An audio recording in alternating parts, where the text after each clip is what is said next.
નમસ્કાર, આપ જોઈ રહ્યા છો નેશન પ્લસ ન્યૂઝ. હું છું આપની સાથે હેતલ ભગત. અમદાવાદમાં વિશ્વ ઉમિયાધામ ખાતે 28 ડિસેમ્બર 2025 ના દિવસે યુવા બિઝનેસ મહાસંમેલન યોજાયું છે, જેમાં વડોદરા શહેર અને જિલ્લામાંથી લગભગ 4000 યુવાનોએ મોટી સંખ્યામાં આ સંમેલનમાં ભાગ લીધો. આધ્યાત્મિક ચેતનાથી રાષ્ટ્ર ચેતનાના સંકલ્પ પર કામ કરતી સંસ્થા વિશ્વ ઉમિયા ફાઉન્ડેશન અમદાવાદ દ્વારા રવિવારે 28 ડિસેમ્બર 2025 ના દિવસે સમસ્ત પાટીદાર સમાજના યુવા બિઝનેસ મહાસંમેલનનું આયોજન કરાયું હતું, જેમાં ગુજરાતભરમાંથી 20,000થી વધુ યુવા ઉદ્યોગ સાહસિકોએ ભાગ લીધો હતો. વિશ્વ ઉમિયાધામના યુવા સંગઠન દ્વારા આયોજિત યુવા બિઝનેસ મહાસંમેલનનું ઉદઘાટન તેમજ પાટીદાર સમાજના યુવા ઉદ્યોગ સાહસિકો માટે બનાવવામાં આવેલી VUF બિઝનેસ નેટવર્ક એપ્લિકેશનનું કેન્દ્રીય ગૃહમંત્રી અમિત શાહના હસ્તે લોન્ચિંગ કરાયું હતું.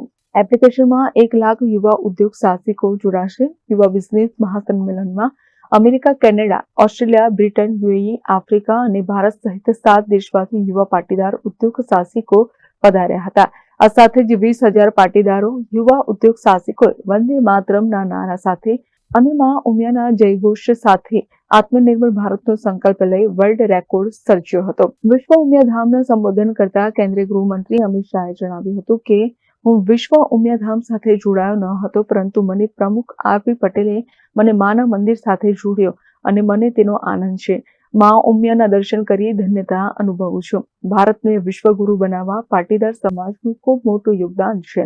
વિશ્વ ઉમિયાધામની બિઝનેસ એપ્લિકેશન આત્મનિર્ભર ભારત અભિયાન માટે ખૂબ જ ઉપયોગી સાબિત થશે. તમામ યુવાનો VUF business network application download કરજો. તમારા ધંધા રોજગારને વેગ મળશે. સનાતન ધર્મનું કેન્દ્ર એવું માં ઉમિયાનું મંદિરમાં સમાજ, અર્થવ્યવસ્થા, શિક્ષણ અને સંસ્કૃતિનો સમન્વય થશે. ગુજરાતના વિવિધ શહેરોમાં 100 ઉદ્યોગ સાહસિકોની બેંક ફોર બિઝનેસ બનશે. ગૃહમંત્રી અમિત શાહ પણ મંદિર નિર્માણ માટે દાન કરી ઉમિયાના કૃપાપાત્ર બન્યા છે.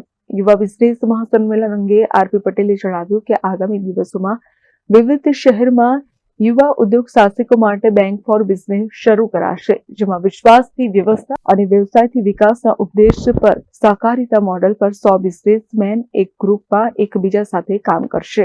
વિશ્વ ઉમિયાધામ ખાતે યુવા બિઝનેસ સંમેલનમાં 20,000થી વધુ ઉમા ભક્તોએ ઉમા પ્રસાદ તરીકે ભોજનનો લાભ લઈ ધન્યતા અનુભવી રહ્યા છે.